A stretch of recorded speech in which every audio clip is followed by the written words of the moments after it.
नमस्कार। लक्ष्मण धारा education platform में आप सभी का स्वागत है। प्यारे साथियों, पिछले वीडियो के अंदर अपन ने NCERT notes for all exam कक्षा 12th के फर्स्ट चैप्टर की कम संपूर्ण यानी कंप्लीट बातचीत कर ली थी, जिसके अंदर अपन ने एमसीक्यू और जो नोट्स की क्लास थी वो सारी आपकी यूट्यूब पर है। तो उम्मीद है आपने वो पढ़ ली होगी। अगर नहीं पढ़ी है तो अभी लक्ष्मण धारा एजुकेशन प्लेटफॉर्म को सब्सक्राइब कीजिए तथा पहले वो देखिए, उसके बाद में इसको पढ़िए। तो चलिए शुरू करते हैं। चैप्टर का नाम है राजा, किसान और नगर।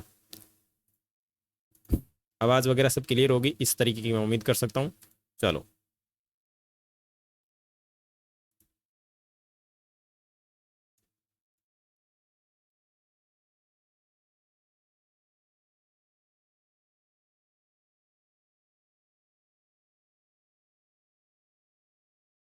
चलो चैप्टर सेकंड, राजा, किसान और नगर, आरंभिक राज्य और अर्थव्यवस्था। देखो, अभिलेख जो होता है वो क्या कहलाता है? देखो, अभिलेखों का जो अध्ययन होता है, अभिलेखों का अध्ययन कहलाता है अभिलेखा शास्त्र।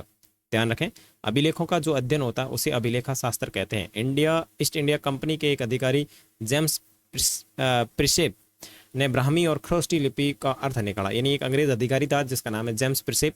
उसने ब्राह्मी और ख्रोष्टी लिपि का अर्थ निकाला सबसे पहले, और इन लिपियों का उपयोग सबसे आरंभिक अभिलेखों और सिक्कों में किया। प्रिसेप को पता चला कि अधिकांश अभिलेखों और सिक्कों पर पियदसी एक शब्द उल्लेखित होता है जिसका नाम है पियदसी, यानी मनोहर मुखाकृति वाले राजा का नाम लिखा है। कुछ अभिलेखों पर राजा का नाम अशोक भी लिखा हुआ है। बौद्ध ग्रंथों के अनुसार सर्वाधिक प्रसिद्ध शासक की बात करें तो अशोक था। ध्यान रखें, जेम्स प्रिसेप्स एक अंग्रेज अधिकारी था जो ईस्ट इंडिया कंपनी के तहत कार्यरत था। उसने ब्राह्मी और ख्रोष्टी लिपि के अर्थ निकाला, ठीक है ना। और इसने सबसे पहले जो अर्थ निकाला तो इसके अंदर एक शब्द देखने को मिलता है पियदसी। पियदसी का मतलब होता है सबसे प्रिय शासक या सुंदर। इस तरीके से आगे इस शब्द का उल्लेख आएगा, और ये जो शब्द प्रयोग किया गया है वो अशोक के लिए किया गया है, ठीक है। नेक्स्ट है 16 महाजनपद। बौद्ध और जैन धर्म के आरंभिक ग्रंथों में महाजनपद नाम से 16 राज्यों का उल्लेख मिलता है, ठीक है।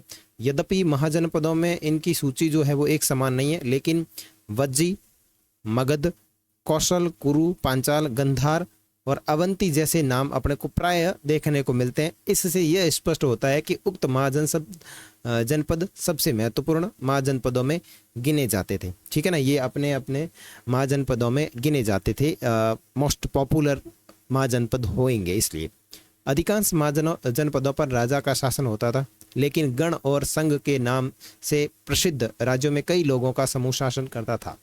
इस समूह का प्रत्येक व्यक्ति राजा कहलाता था। भगवान महावीर और भगवान बुद्ध इन्हीं गणों से संबंधित थे। प्रत्येक महाजनपद की एक राजधानी हुआ करती थी जिसे प्राय किले से घेरा जाता था। तो इसमें ज़्यादा कोई मोटी बात है नहीं। दूसरी बात, मैंने एग्जैक्ट नोट्स वही बनाए हैं जो अपनी किताब के अंदर चीज़ें दी हुई है। साथ ही अगर आप किताब पढ़ना चाहें तो उसका लिंक भी आपको डिस्क्रिप्शन तथा कमेंट बॉक्स में दिया हुआ है। तो आप वीडियो के बाद में कमेंट सेक्शन या डिस्क्रिप्शन बॉक्स जो है उसको चेक जरूर कर लेना, ताकि वहाँ पे मैं बुक का भी लिंक दिया हुआ है, अपने टेलीग्राम चैनल का भी लिंक है, और साथ में साथ जो नोट्स मिलेंगे उसके भी लिंक दिए हुए हैं, ठीक है। अभिलेख उन्हें कहते हैं जो पत्थर, धातु या मिट्टी के बर्तन जैसी कठोर सतह पर खुदे होते हैं। और ध्यान रखें, साथ अपन सारे सब्जेक्ट के नोट्स देखने वाले हैं, NCERT to all class and to all subject, जो अपने एसएसटी के अंदर है वो सारे, ठीक है। तो अभिलेख उसे कहते हैं जो पत्थर, धातु या मिट्टी के बर्तन जैसी कठोर सतह पर खुदे होते। एक तो होते हैं शिलालेख। ध्यान रखें, शिलालेख। शिलालेख जो होता है वो आपके जो पत्थर होता है, पत्थर पर उत्कीर्ण होता है, ठीक है ना। पत्थर पर उत्कीर्ण की गई चीजें जो है वो शिलालेख कहलाती है। लेकिन अभिलेख क्या है? अभिलेख उन्हें कहते हैं जो पत्थर या धातु या मिट्टी के बर्तन जैसी कठोर सतह होती है उसके ऊपर खुदे होते हैं, उसे कहते हैं अभिलेख, ठीक है।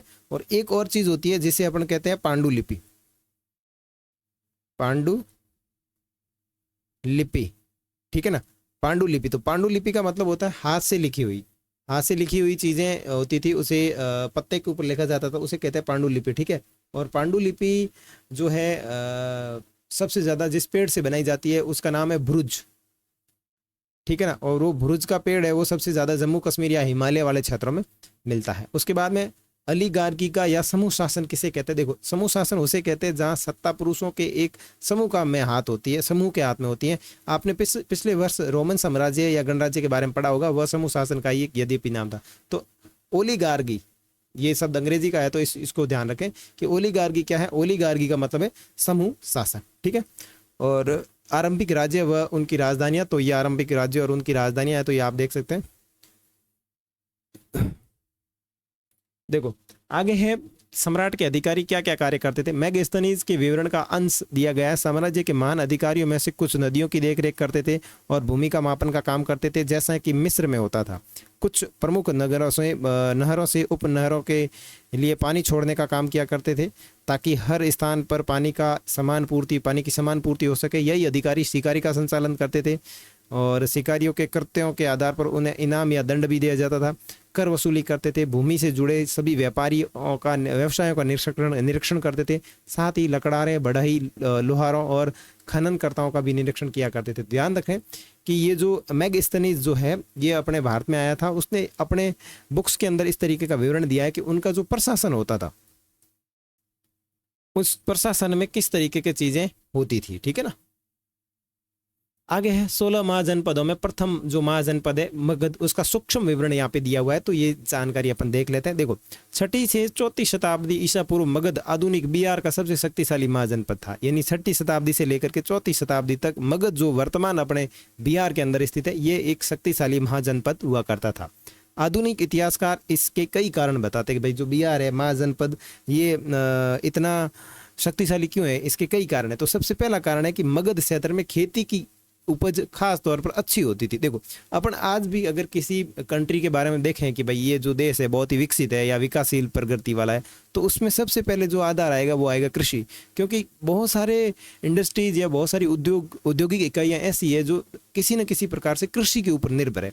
तो इसका सबसे महत्वपूर्ण जो एक पहला बिंदु आता है कि इसका क्या कारण रहा है, तो इसका पहला कारण रहा है खेती की उपज या खास तौर पर अच्छी होती थी।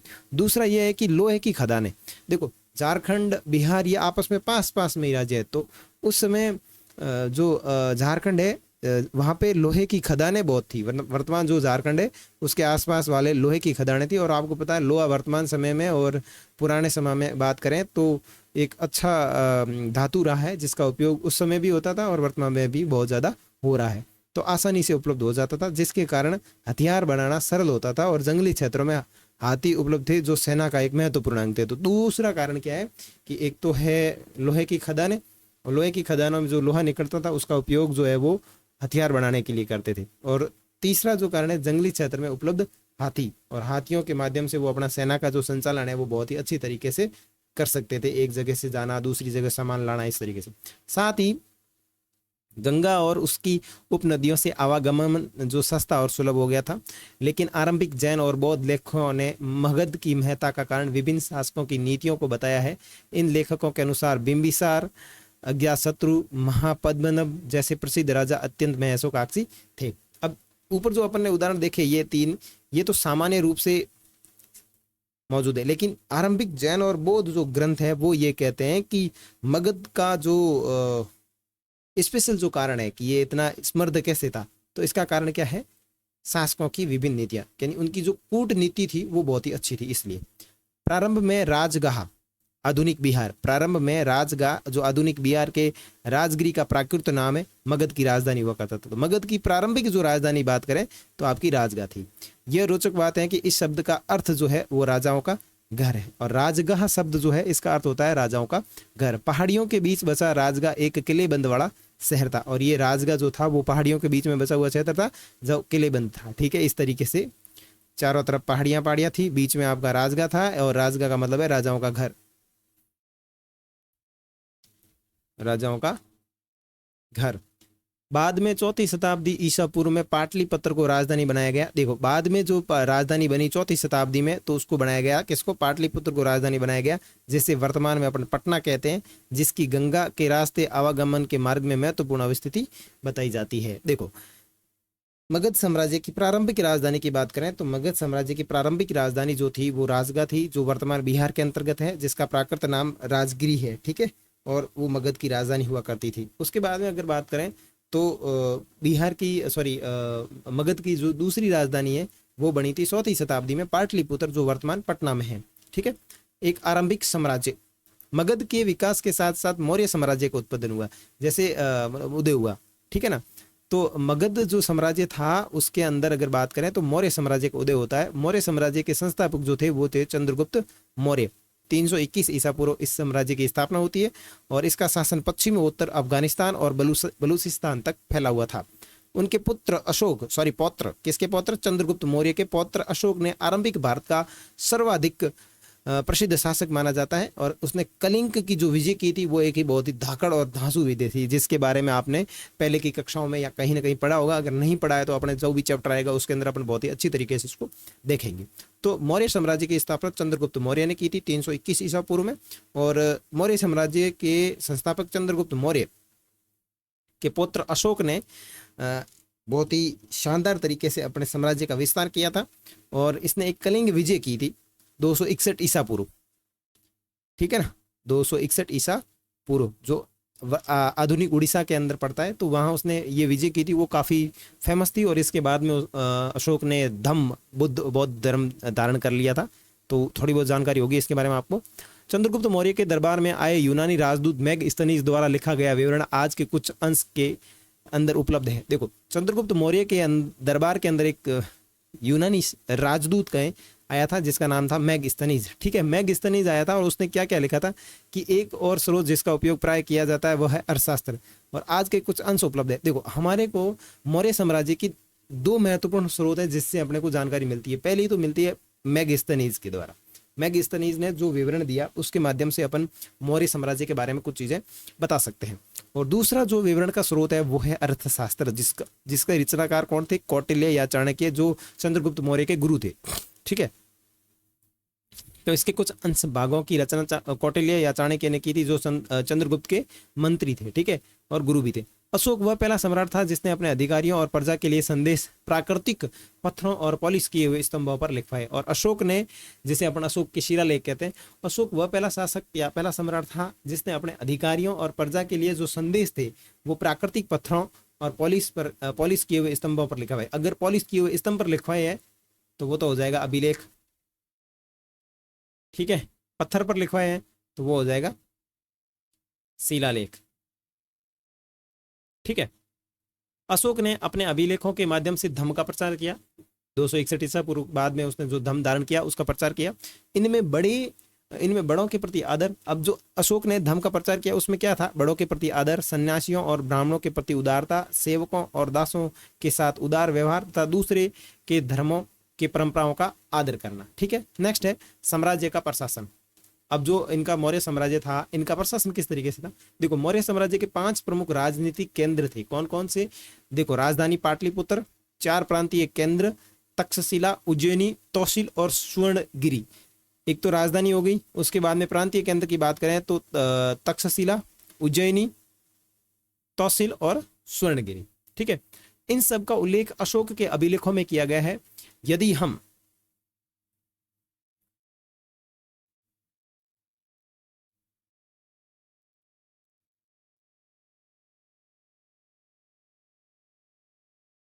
हाँ, यदि हम इन अभिलेखों का परीक्षण करें तो पता चलता है कि आधुनिक पाकिस्तान के पश्चिम उत्तर सीमा प्रांत से लेकर आंध्र प्रदेश, उड़ीसा, उत्तराखंड तथा हर स्थान एक जैसे संदेश उत्कीर्ण करवाए गए। इसका मतलब यह है कि यहाँ तक जो है अशोक का साम्राज्य फैला हुआ था। तो अफगानिस्तान से लेकर के भारत के उत्तराखंड, उड़ीसा, यहाँ तक इसका साम्राज्य फैला हुआ था।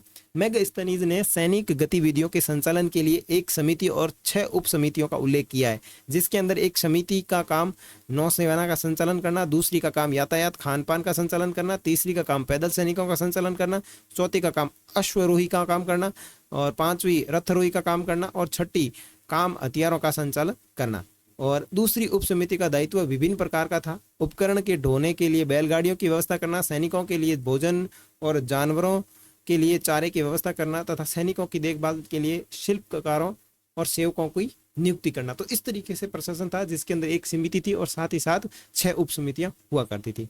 एक तमिल महाकाव्य है सलिप्पादिकारम, और सलिप्पादिकारम का अर्थ है पायल की कहानी। तो ये आप नेट पे ढूंढ लेना क्या किस तरीके से है। किताब के अंदर उल्लेख लिखा मिला था, तो मैंने यहाँ आपके कॉपी पेस्ट कर दिया ताकि अपने को याद रहे कि ये क्या चीज़ है। ठीक है, आगे तो ये चीज़ आपको विशेष तौर पे ध्यान रखनी है कि प्रशासन के अंदर मैगस्थनीज ने किस प्रकार की गतिविधि का देखा है। तो एक तो समिति थी और 6 उप समितियाँ थी। ठीक है, और नोट्स जो है वो आपको टेलीग्राम पे मिल जाएंगे, तो आप टेलीग्राम का लिंक दिया हुआ वो ज्वाइन कर लेना। ठीक है, आगे उपमहाद्वीप के दक्कन और उससे दक्षिण के क्षेत्र में स्थित तमिलकम अर्थात तमिलनाडु एवं आंध्र प्रदेश और केरल के कुछ हिस्से, जिसमें चोल, शेर और पांड्य जैसी सरदारियों का उदय हुआ। ठीक है ना, तो इनका जो उदय है वो आपके इन क्षेत्रों में होता है। ये राज्य बहुत ही समृद्ध और स्थायी सिद्ध हुए। यूनानी स्रोतों के अनुसार मौर्य सम्राट के पास 6 लाख पैदल सैनिक थे। अब यूनानी कोई स्रोत है उनके अनुसार अपने को ये मिलता है कि अशोक के पास या मौर्य साम्राज्य जो था उसके पास में 6 लाख पैदल सैनिक थे, 30,000 घुड़सवार सैनिक थे और 9,000 हाथी थे। और कुछ इतिहासकार इस विवरण को अतिशयोक्ति मानते हैं कि ये फालतू की गप टेकी हुई है। ठीक है, तो इस तरीके क्या अपने को इतिहास के अंदर उल्लेख मिलता है, तो ये कोई इतना ज्यादा इंपॉर्टेंट नहीं। उत्तर प्रदेश में मथुरा के पास माट के एक देव स्थान पर कुषाण शासकों की विशालकाय मूर्तियां लगाई गई थी। अफगानिस्तान के एक देव स्थान पर भी इस प्रकार की मूर्तियां अपने को मिलती हैं। और कुछ इतिहासकारों का मानना है कि इन मूर्तियों के जरिए कुषाण स्वयं को देवतुल्य प्रस्तुत करना चाहते थे। कई कुषाण शासकों ने अपने नाम के आगे देवपुत्र की उपाधि भी लगाई। तो ध्यान रखें, देवपुत्र की उपाधि लगाने वाला जो वंश है वो कौन सा है? कुषाण है। ठीक है, कुषाण शासक के जितने भी जो राजा हुए थे उन्होंने अपनी जो उपाधि है या जो अपना नाम है ओरिजिनल नाम के आगे देवपुत्र लगाते थे। ठीक है, संभवतः उन चीनी शासकों से ये लोग जो थे उन चीनी शासकों से प्रेरित होंगे जो स्वयं के आगे स्वर्गपुत्र नाम लगाते हैं। तो यहाँ बात कहीं ना कहीं इतिहास के अंदर देखेंगे तो चीन के इतिहास से रिलेटेड होगा कि ये जो देवपुत्र शब्द का जो प्रयोग करते थे ये किन से प्रेरित होकर के करते थे? तो चीनी जो शासक थे उनसे प्रेरित होकर के करते थे और वो अपने नाम के आगे स्वर्ग पुत्र लगाते, जैसे छोंग छोंग छा इस तरीके से वो करते हैं ना, तो वो उनके आगे स्वर्ग पुत्र लगता था और अपने यहाँ के जो शासक होते थे उनके आगे लगता था देवपुत्र। ठीक है,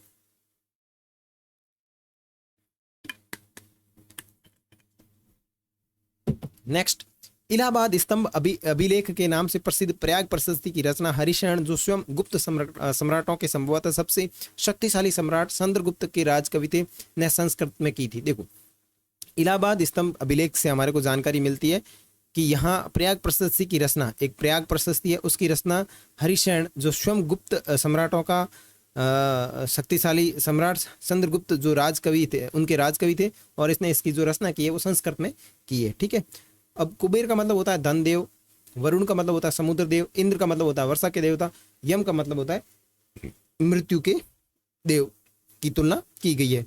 सुदर्शन झील एक कृत्रिम झील जलाशय था। हमें इसका ज्ञान लगभग 2वीं शताब्दी के संस्कृत के एक पाषाण अभिलेख से मिलता है। इस अभिलेख को शक शासक रुद्र दमन की उपाधियों का उल्लेख, मतलब जो अपने को मिला है इसके अंदर एक शासक रुद्र दमन की उपाधियों का वर्णन मिलता है और उसने शायद इसको बनाया था। और तत्कालीन शासक रुद्र दमन ने इस झील की मरम्मत हेतु अपने खर्चे से कार्रवाई की थी और इसके लिए उसने अपनी प्रजा से किसी भी प्रकार का कोई टैक्स नहीं लिया था। तो ये जो सुदर्शन झील है वो गुजरात के अंदर स्थित है और यहाँ आपको ध्यान रखना है शक शासक रुद्र दमन फेमस क्यों है? क्योंकि इसने इसका पुनर्निर्माण करवाया था, मरम्मत करवाई थी और उसने जो खर्चा लगाया था वो पूरी की पूरी अपनी जेब से लगाया था और इसका कोई भी किसी प्रकार से जनता से टैक्स वसूल नहीं किया था। आगे, जातक कथाएं 1ली शताब्दी के मध्य पाली भाषा में लिखी गई और जो जातक कथाएं हैं उसका उल्लेख अपने को मिलता है कि इनका सबसे ज्यादा उल्लेख है वो 1ली शताब्दी में हुआ था। कौन सी भाषा में? तो पाली भाषा के अंदर हुआ था। गंध ये इस तरीके की एक जातक कथा है। इस कहानी में बताया गया है कि एक कुटिल राजा की प्रजा किस प्रकार से दुखी रहती है। ठीक है, तो ये ध्यान रखना, इस तरीके का जो नाम अगर आपको देखने को मिलता है तो ये एक प्रकार की जातक कथा है। ठीक है ना, क्या है? एक प्रकार की जातक कथा है जिसमें ये बताया गया है कि कुटिल राजा किस तरीके से अपनी प्रजा को दुखी करता है। पाली भाषा में गृहपति का प्रयोग होता है छोटे किसान और जमींदारों के लिए। ठीक है ना, नेक्स्ट, गृहपति का मुखिया होता है, गृहपति घर का मुखिया होता है और घर में रहने वाली महिलाओं, बच्चों, नौकरों, दासों पर नियंत्रण करता है। घर से जुड़े भूमि, जानवर या अन्य सभी वस्तुओं का वो मालिक होता है। कभी कभी इस शब्द का प्रयोग नगरों में रहने वाले संभ्रांत व्यक्तियों और व्यापारियों के लिए भी होता था। हर्ष चरित्र संस्कृत में लिखी गई कन्नौज मानचित्र 3 में देखिए, शासक हर्षवर्धन की जीवनी है और इसके लेखक बाण भट्ट है, और ये लगभग 7वीं शताब्दी ईसा पूर्व में लिखी गई हर्षवर्धन के राजकवि थे। तो ध्यान रखना, हर्ष चरित्र किसने लिखी, तो ये लिखी थी आपके बाण भट्ट ने। किसके बारे में लिखी हुई है, हर्षवर्धन की जीवनी लिखी हुई है, और हर्षवर्धन के राजकवि जो थे बाण भट्ट, इन्होंने ये लिखी थी। ठीक है, उसके बाद में क्या लिखा, मनुस्मृति आरंभिक भारत का सबसे प्रसिद्ध विधि ग्रंथ है। इसे संस्कृत भाषा में 2री शताब्दी ईसा पूर्व 2री शताब्दी के बीच में लिखा गया, और इस ग्रंथ में राजा को यह सलाह दी गई। ध्यान रखें, मनुस्मृति आरंभिक भारत का सबसे प्रसिद्ध विधि ग्रंथ है। विधि ग्रंथ का मतलब है नियम लिखे हुए उसके अंदर। ठीक है, और इसने अपने राजा को क्या क्या सलाह दी है, चूंकि देखो, चूंकि सीमाओं की अनभिज्ञता के कारण विश्व में बार बार विवाद पैदा हो जाते हैं। ठीक है, कि भाई सीमाओं का नॉलेज सही ढंग से नहीं होने के कारण कई बार अपने को वाद विवाद पैदा हो जाते हैं। कहने का मतलब है भाई मारवाड़ी में हेडे को मतलब भाई सही ढंग नहीं किया हुआ है तो बार बार लड़ाई हुआ है। ठीक है, दो पड़ोसियों हुए नहीं हुए, बीच प्रकार। इसीलिए उसे सीमाओं की पहचान के लिए गुप्त निशान जमीन में गाड़ कर रख देने चाहिए। इसने ये बताया मनुस्मृति के अंदर कि भाई सीमाओं का सही ढंग से नॉलेज करने के लिए आपको क्या करना है कि कुछ गुप्त निशान है वो जमीन के अंदर गाड़ के रख देने चाहिए। जैसे कि पत्थर हो गया, हड्डियां हो गई, गाय के बाल हो गए, भूसी, राख, खपटे, गाय के सूखे गोबर, ईंट, कोयला, कंकड़, रेत। उससे सीमाओं पर इसी प्रकार के और तत्व भूमि में छुपा कर गाड़ देने चाहिए जो समय के साथ में नष्ट नहीं हो। तो इस प्रकार की जो जानकारी है वो अपने को किस में देखने को मिलती है, तो मनुस्मृति के अंदर देखने को मिलती है। नेक्स्ट, प्रभावती। गुप्त आरंभिक भारत के एक सबसे महत्वपूर्ण शासक चंद्रगुप्त द्वितीय ने लगभग 375 से 415 ईसा पूर्व की एक पुत्री थी। किसकी पुत्री थी, चंद्रगुप्त द्वितीय की एक पुत्री थी जिसका नाम है प्रभावती। उसका विवाह दक्कन के पठार के अंदर वाकाटक परिवार था। उस परिवार का नाम क्या है, वाकाटक परिवार में हुआ था, जो एक महत्वपूर्ण शासक वंश था। संस्कृत धर्म ग्रंथों के अनुसार महिलाओं को भूमि जैसी संपत्ति पर स्वतंत्र अधिकार नहीं था। अगर अपन प्रारंभिक संस्कृत ग्रंथों की बात करें तो उसके अंदर अपने को उल्लेख मिलता है कि भूमि जैसी जो संपत्ति है उसके ऊपर महिलाओं को अधिकार नहीं था। लेकिन यहाँ कुछ अलग मामला है। लेकिन एक अभिलेख से पता चलता है कि प्रभावती भूमि की स्वामी थी और उसने दान भी किया था।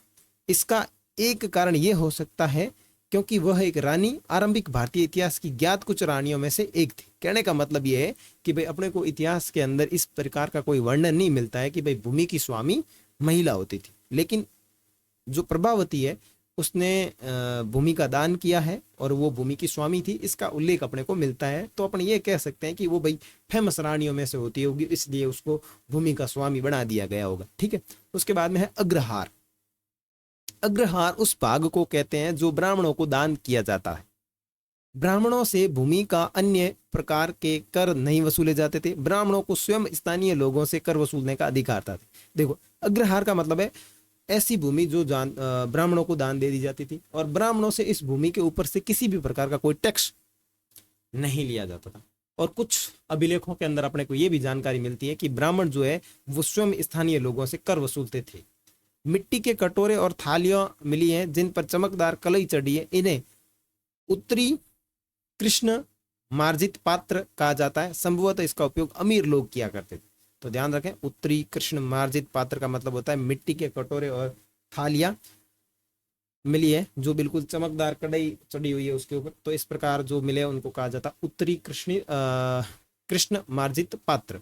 दानात्मक अभिलेख में धार्मिक संस्थाओं को दिए गए दान का विवरण होता है। तो दानात्मक अभिलेख जो है इसका मतलब यह है कि धार्मिक संस्थाओं में जो भी पैसे या जो भी दान मान लो या जो भी संपत्ति डोनेट की जाती थी उसका विवरण जो मिलता है वो आपके दानात्मक अभिलेखों के अंदर मिलता है। तमिलनाडु के कोंडुमनाल में बहुमूल्य और कम मूल्यवान पत्थरों से बनाए जाने वाले मूंगों के उद्योग के पुरातात्विक साक्ष्य मिले। तो इस बात को नोट कर लेना कि तमिलनाडु है, वहां पे एक पुरातात्विक स्रोत का क्षेत्र है जिसका नाम है कोडुमनाल में बहुमूल्य और कम मूल्य, बहुमूल्य भी है और कम मूल्य है। कौन से पत्थर है, मूंग, ठीक है, के साक्ष्य मिले हैं। आगे, पेरिप्लस यूनानी भाषा का शब्द है जिसका अर्थ समुद्री यात्रा है और एरिशियन यूनानी भाषा में लाल सागर को कहा जाता है। ठीक है, तमिल भाषा में मतुस्तवन या थुवन या प्राकृत में सतवाहा और सेठी के नाम से प्रसिद्ध सफल व्यापारी होते थे। ध्यान रखना ये जो शब्द है वो व्यापारियों के लिए होता है। सोने के सिक्के सबसे पहले प्रथम शताब्दी ईस्वी कुषाण राजाओं ने जारी किए थे, इस बात को भी ध्यान रखें। सोने के सिक्के सबसे पहले जो है प्रथम शताब्दी के अंदर कुषाण राजाओं के द्वारा जारी किए गए, ठीक है।